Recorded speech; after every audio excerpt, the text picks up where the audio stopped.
잘 지내셨죠? 지난주간 많이 더웠어요. 103도. 그러니까 여기 커네티컷은 그 뉴 레코드랍니다. 굉장히 더웠어요. 그 덕분에 가뭄입니다 지금.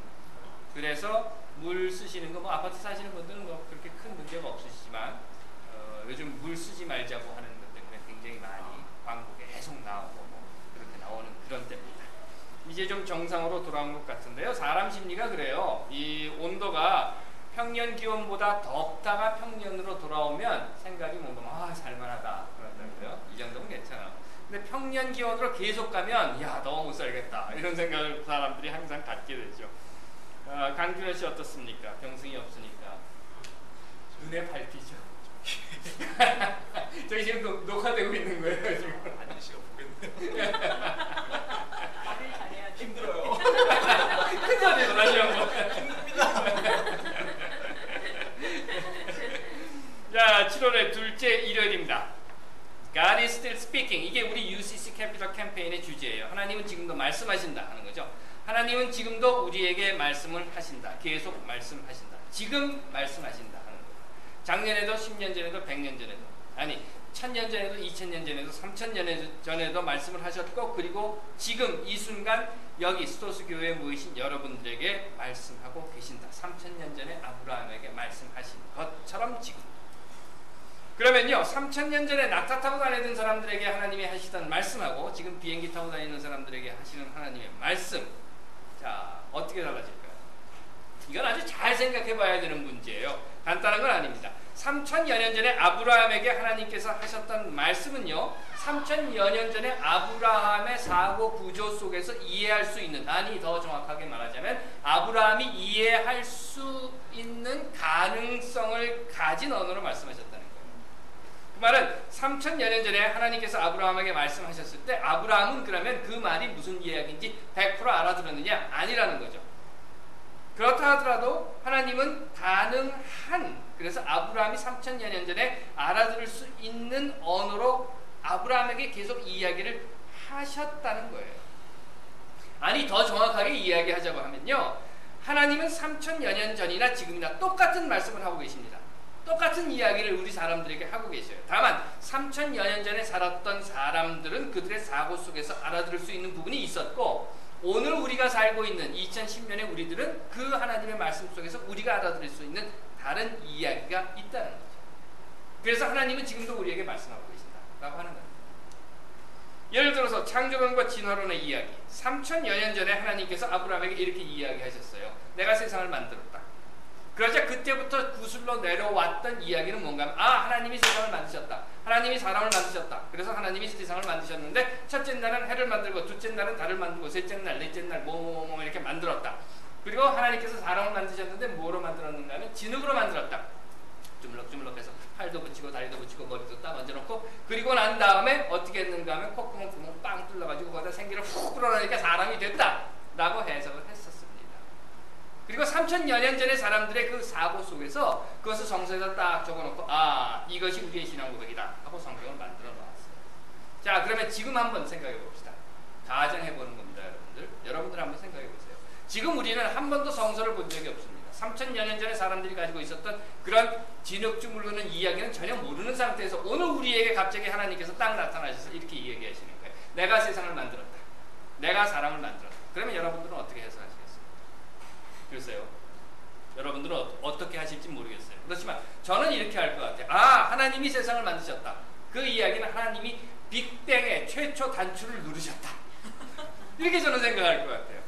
또 하나님이 사람을 만드셨다. 그러면 뒤죽주물럭주물럭해서 딱딱 붙이고 이게 아니라 하나님이 사람을 만드셨다. 그런데 하나님이 사람을 만드신 것은 하나님이 DNA의 구조를 정교하게 만드셔서 그 DNA를 사람 안에 집어넣어 주시고 하나님과 소통할 수 있는 어떤 인자를, 짐승들과 다른 어떤 것을 사람들에게 넣어 주셨다. 마치 차범근 선수가 차두리 조종하는 것처럼. 그래서 하나님과 소통할 수 있는 존재로 우리를 만들어 주셨다. 물론 이건 아니고요. 그렇게 저는 해석할 수 있을 것 같아요. 제가 무슨 이야기를 여러분들께 드리려고 하는가 하면 하나님은 지금도 계속 우리에게 말씀하고 있어요. 그런데 그 하나님의 말씀을 듣는 사람들의 사고 구조와 인식의 정도에 따라서 어제와 오늘이 달라진다. 3000여 년 전 아브라함의 사고와 구조 그리고 인식의 한계가 오늘 2010년을 사는 우리들의 사고의 구조와 인식의 정도와 같을 수는 절대로 없다는 거죠. 그러므로 오늘 여기 모이신 여러분들은 바로 지금 여러분들에게 들려주시는 그 음성을 여러분들의 삶의 자리에서 여러분들의 인식의 구조 속에서 들으셔야 됩니다. 예를 들면 지동설, 코페르니쿠스, 지구가 돈다. 이게 망할 소리예요. 죽을 소리죠. 이건 불태워 죽여야 하는 겁니다. 왜냐하면 이거는 마귀 사탄의 음모였습니다. 지구가 돈다고 하는 것. 이건 교회 종탑이 무너질 소리입니다. 지금은 어떻습니까? 아마 로마 교황청의 교황이 아니야 지구는 돌지 않고 태양이 돌아 이런 이야기를 하면 그 다음 날로 수도원으로 보낼 거예요. 그리고 새로 교황 뽑을 겁니다. 왜냐하면 침해라고 해서. 이제는 누구도 그 이야기를 하지 않아요. 그러면 코페르니쿠스가 지동설을 주장하던 그때에는 하나님께서 지구 딱 세워놓고 태양을 막 돌리고 계시다가 코페르니쿠스가 아니야 지구가 돌아 그러니까 그래? 그러면 태양 여기다 딱 세워놓고 지구를 막 돌리셨나요? 아니란 말이죠. 이해가 좀 되십니까? 그럼에도 불구하고 왜 아직도 사람들은 특히나 신앙이라고 하는 부분에 있어서 3000여 년 전에 아브라함의 사고 구조와 인식의 한계 속에서 느끼고 들었던 하나님의 음성을 아직도 그대로 듣고 있는 안타까운 모습을 우리들이 많이 봅니다. 신기하기도 하죠. 아마 타임머신 같은 게 있는 거예요. 그래서 살기는 2010년에 살다가 믿음 그러면 교회만 가면 뿅 해서 한 3000년 전, 연 전으로 넘어가 버리는 거예요. 제가 여러분들이 사주신 컴퓨터를 딱 받고 나니까 여러분들이 제게 그렇게 말씀을 하셨어요. 자, 이제는 구석기 시대에서 나오셔서 새로운 문명 세계로 나오십시오. 하드웨어는 요즘 최근 보니까 이런 이야기가 있더라고요. 하드의 용량이 기가도 아니고 트릴리언, 그래서 뭐 2트릴리언 바이트요? 그렇게 불러요. 테라바이트. 2테라바이트예요. 2테라바이트. 그리고 메모리는 제가 처음 컴퓨터 배울 때 XT로 배웠거든요. 그때는 메모리라고 하는 게 없었죠. 요만한 거 1메가짜리 요만한 1메가짜리 메모리 칩 요거 하나 탁 들고 얼마나 소중한지 가슴에 품고 제가 한국으로 돌아왔는데 지금은 뭐 보통 24기가바이트 메모리 이런 걸 가지고 있더라고요.